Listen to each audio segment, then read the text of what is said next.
ओम ग्राम grim ग्रोम से गुरुवे नमः।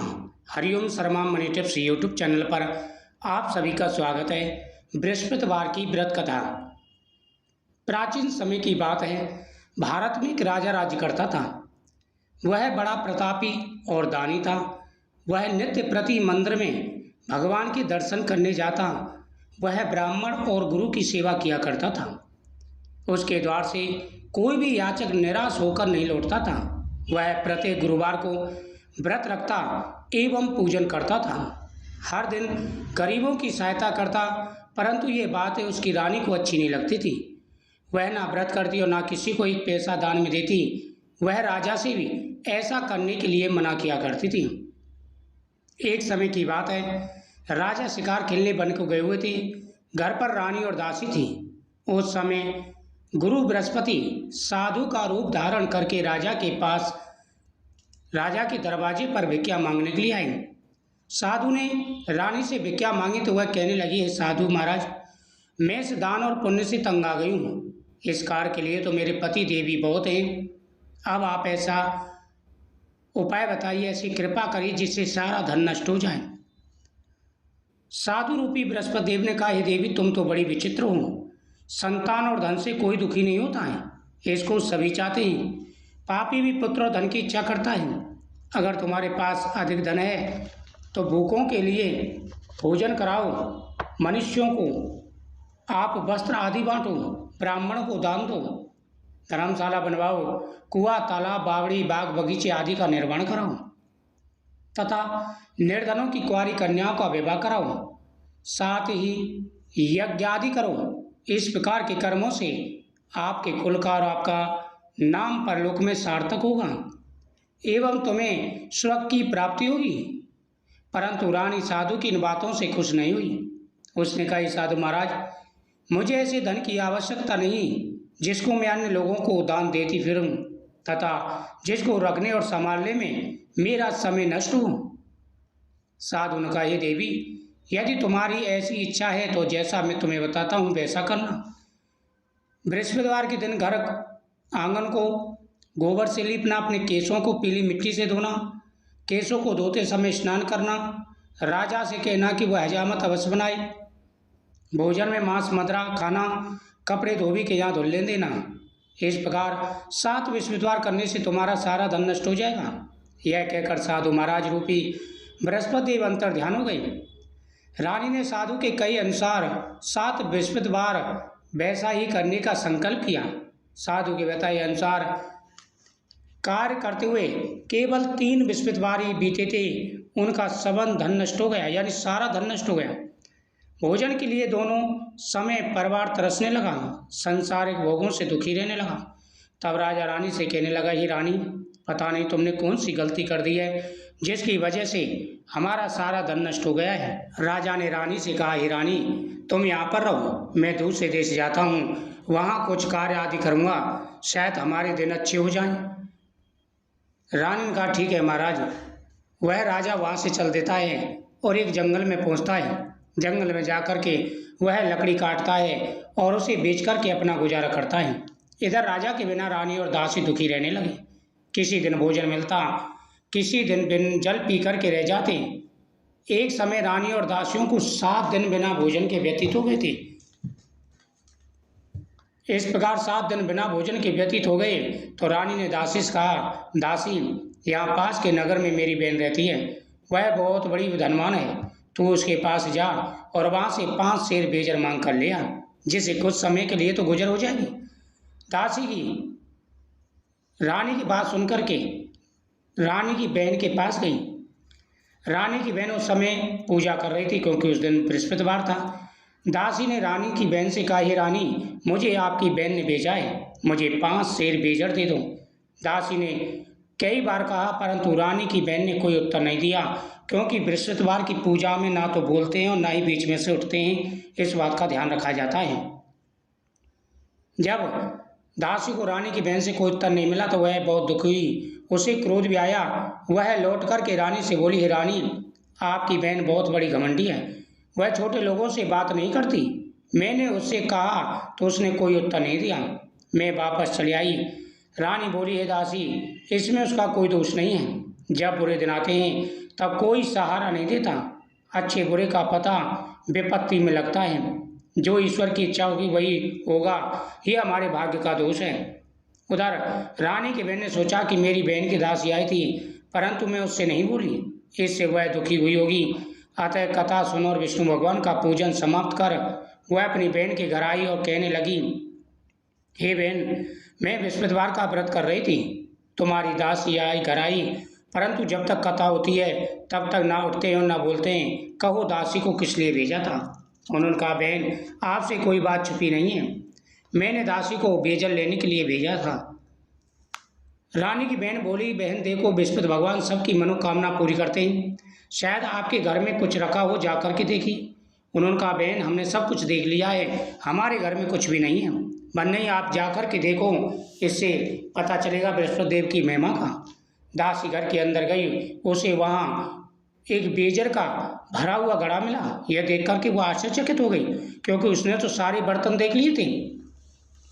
अब दासी रानी से कहने लगी कि हे रानी देखो, वैसे हमको भोजन नहीं मिलता तो हम तो वैसे भी व्रत ही रखते हैं, अगर इनसे बृहस्पति देव की कथा भी सुन ली जाए और पूजा भी विधि पूछ ली जाए तो उसमें क्या अर्ज, हम भी व्रत किया करेंगे। दासी के कहने पर रानी ने अपनी बहन से बृहस्पतिवार व्रत के बारे में पूछा। उसकी बहन ने बताया, हे रानी, बृहस्पतिवार को सूर्योदय से पूर्व उठकर स्नान करके बृहस्पतिवार का व्रत करना चाहिए, लेकिन उस दिन सिर नहीं धोना चाहिए।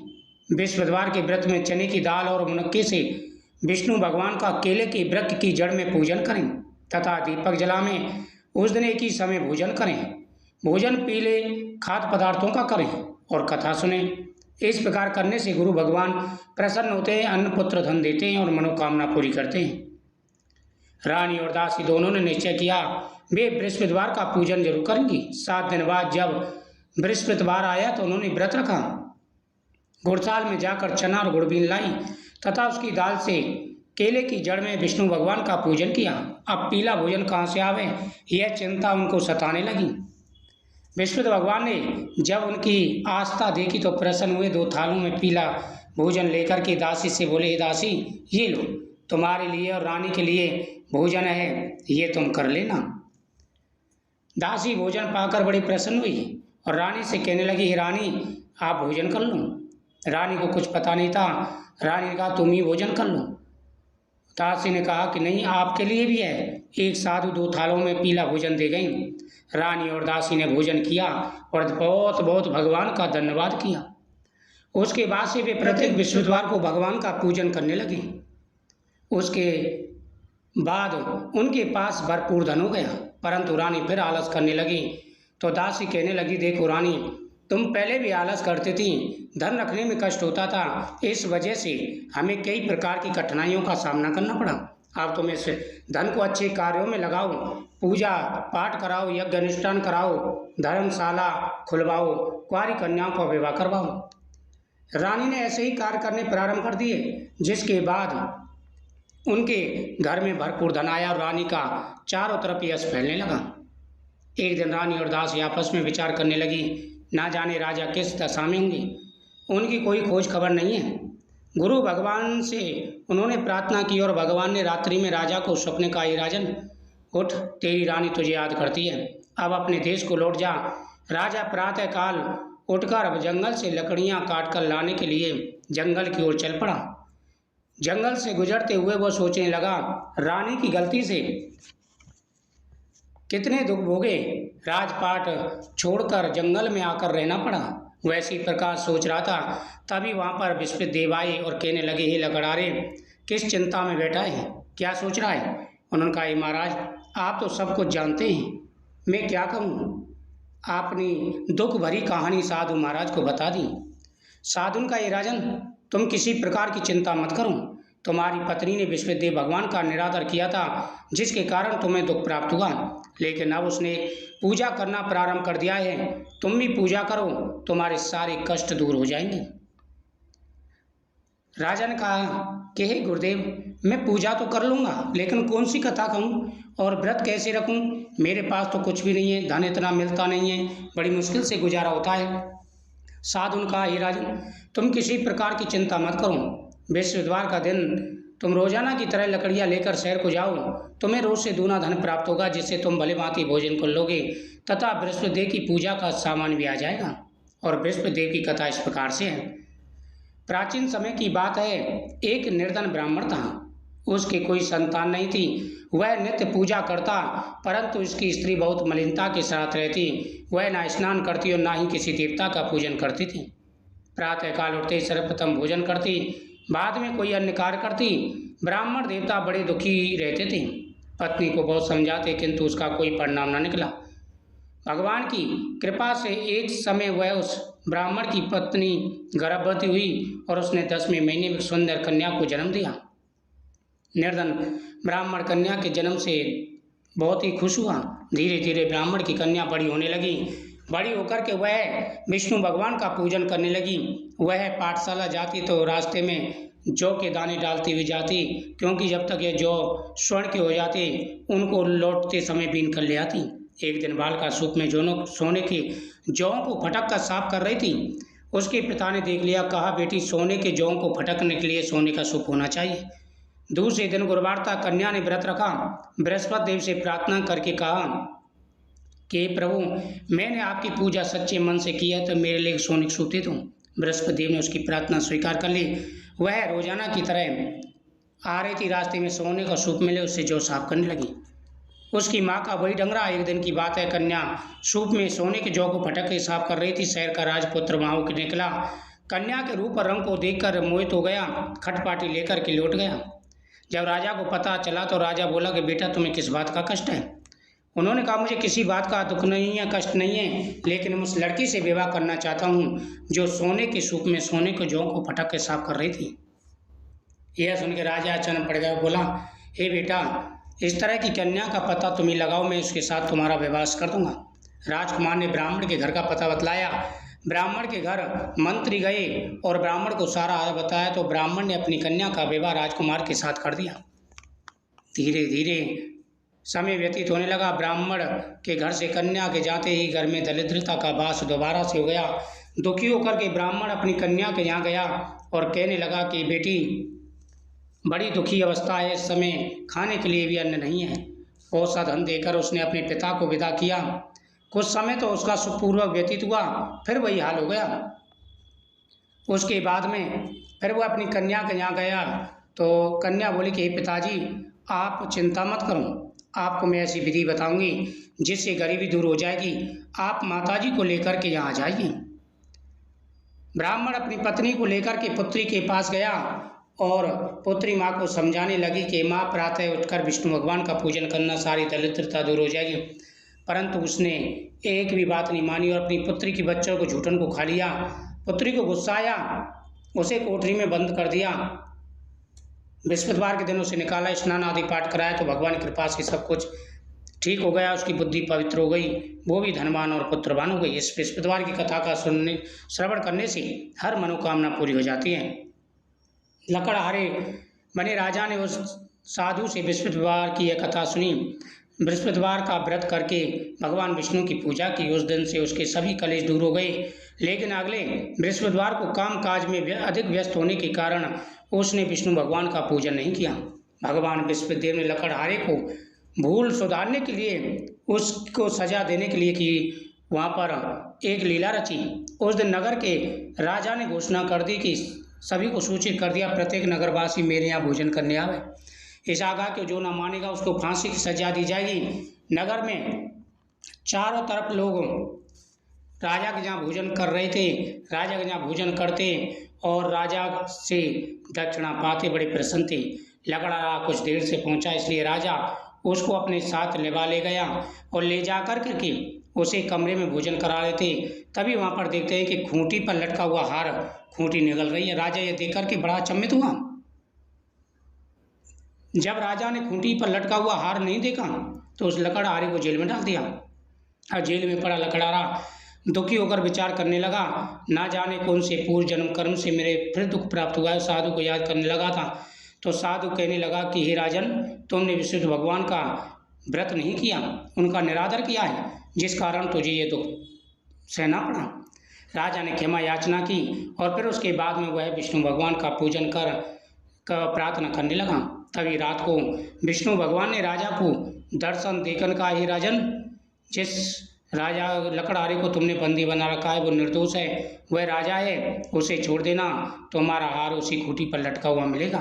अगर तुम ऐसा नहीं करोगे तो तुम्हें इसका दंड भोगना पड़ेगा। प्रातःकाल राजा जगा और देखने लगा कि खूंटी पर हार लटका हुआ है। उसने तुरंत राजा को क्षमा कर दिया, कैसे मुक्त कर दिया। राजा अपने नगर के निकट पहुंचा तो उसे पहले से अधिक बाग, तालाब, मंदिर आदि बने हुए दिखाई दिए। सभी लोग कहने लगे कि यह रानी बड़ी पुण्यात्मा है। रानी ने देखो दोबारा से पुण्य कर्म करने प्रारंभ कर दिए हैं। राजा ने पूछा, ये सब किसका है? तो उन्होंने कहा, ये रानी और दासी ने सब करवाया है। राजा को आश्चर्य हुआ। जब रानी को खबर मिली तो उसने दासी को दरवाजे पर खड़ा कर दिया। दासी आई, दरवाजे पर राजा को साथ लेवा लाई। उसके बाद में राजा ने तलवार निकाली और पूछने लगा कि यह सब कैसे प्राप्त हुआ, तुम्हें इतना धन कहाँ से मिला? उन्होंने कहा कि यह सब विष्णु भगवान की कृपा से प्राप्त हुआ है, यह सब विष्णु भगवान ने दिया है। तो उन्होंने निश्चय किया कि 7 रोज बाद तो सभी विष्णुद्वार का पूजन करते हैं, मैं रोजाना व्रत किया करूँगा। अब हर समय राजा के दुपट्टे में चने की दाल बंधी रहती। वह कहानी कहता, व्रत करता। एक दिन उसने विचार किया, चलो अपनी बहन के यहाँ हुआ मैं। इस तरह निश्चय कर राजा घोड़े पर सवार हो अपनी बहन के यहाँ चलने लगा। मार्ग में उसने कुछ आदमियों को देखा, मुर्दे को लेकर जा रहे हैं। उन्हें रोककर कहने लगा, भैया तुम मेरी विष्णुद्वार की कथा सुन लो। वे बोलो, क्या पागल हो गए हो? हमारा तो आदमी मर गया है, आपको अपनी कथा की पड़ी है। परंतु कुछ बुजुर्ग लोग कहने लगे, अच्छा कहो, हम तुम्हारी कथा सुनेंगे। राजा ने दाल निकाली, कथा कहने लगा और जब कथा आदि हुई कि मुर्दा हिलने लगा, समाप्त होते ही कथा को जैसे ही कथा समाप्त हुई मुर्दा खड़ा हो गया। राजा आगे चल दिया। उसे किसान खेत में हल चलाता मिला। राजा ने उससे पूछा कि भाई तो क्या तुम मेरी कथा सुनोगे? उन्होंने कहा, जब तक मैं तेरी कथा सुनूंगा 4 अरे जोत लूँगा, अपनी कथा किसी और को सुनाना। राजा आगे चल दिया। राजा के हटते बैल पचाड़ खा के गए थे और पेट में किसान के बड़ी जोर से दर्द होने लगा। उस समय उसकी माँ रोटी लेकर के आई। उसने सारा हाल पूछा तो उसने सारी बात बता दी। वह दौड़ी दौड़ी घुड़सवार के पास गई और बोली कि मैं तेरी कथा सुनूंगी, तू अपनी कथा मेरे खेत पर चल कर कहना। राजा ने बुढ़िया खेत पर जाकर कथा कही, जिसको सुनकर उसका लड़का ठीक हो गया, बैल भी खड़ी हो गई। अब राजा बहन के घर पहुंचा। बहन ने भाई को मेहमान की। दूर से रोज राजा प्रातःकाल जगह देखने लगा, सब लोग भोजन कर रहे हैं। राजा ने कहा, बहन कोई ऐसा मनुष्य है जिसने भोजन नहीं किया हो, मेरी विष्णुद्वार कथा सुन ले। बहन बोली, भैया ये देश है, पहले यहाँ लोग भोजन करते, बाद में कोई कार्य करते हैं। अगर कोई पड़ोस में तो देखा हूँ, ऐसा कहकर वो देखने चलेगी, परंतु उसे कोई ऐसा व्यक्ति नहीं मिला जिसने भोजन नहीं किया। अंत में कुमार के घर गई, जिसका लड़का बीमार था, उसे मालूम हुआ तीनों से किसी ने भोजन नहीं किया है। राजा ने जाकर कथा कही, जिसको सुनकर उसका लड़का ठीक हो गया। अब तो राजा की प्रशंसा होने लगी। राजा ने अपनी बहन से कहा, बहन हम अपने घर को जाएंगे, तुम भी तैयार हो जाओ। राजा की बहन ने अपनी सास से कहा, सास बोली, हाँ चली जा, पर तू अपने लड़के को मत ले जाना, क्योंकि तेरे भाई की कोई औलाद नहीं है। बहन बोली, भैया मैं तो चलूंगी, कोई बालक नहीं जाएगा। राजा बोला, जब कोई बालक नहीं जाएगा तब तुम भी क्या करोगे? बड़े दुखी मन से राजा नगर को लौट आया और भोजन आदि कुछ नहीं किया। तो रानी बोली, प्रभु क्या बात है? उन्होंने कहा कि हम निर्वंशी राजा हैं, हमारा मुँह देखने का धर्म नहीं है। उन्होंने कहा, विष्णुदेव ने हमें सब कुछ दिया तो औलाद अवश्य देंगे। उसी रात को विष्णुदेव ने कहा, राजन सोच त्याग दे, तुझे जल्दी ही संतान प्राप्ति होने वाली है। कुछ समय बाद राजा के 2 लड़के हुए। तब राजा कहने लगा कि स्त्री बिना खाई रह सकती, बिना कहीं नहीं रह सकती। जब मेरी बहन आवे तो मुझसे कुछ मत कहना। रानी ने सुन के हाँ कह दिया। जब राजा की बहन ने सब समाचार सुना, बधाई लेकर भाई के आई, तभी रानी ने कहा, घोड़ा चढ़कर नहीं आई, गधा चढ़ी आई। राजा की बहन बोली, भाभी मैं इस प्रकार न कहती, तुम्हें औलाद कैसे मिलती? विष्णुदेव ऐसे ही जैसे जिसकी मन में कामना हो सभी की पूर्ण करते हैं। जो सद्भावना पूर्वक विश्व का व्रत कथा पढ़ता है, सुनता है, दूसरों को सुनाता है, बृहस्पति देव उसकी सभी मनोकामना पूरी करते हैं। बोल विष्णुदेव भगवान की जय। कथा सुनने के बाद में भगवान की आरती करें, सभी लोगों में प्रसाद बांटें, आपकी हर मनोकामना पूरी होगी।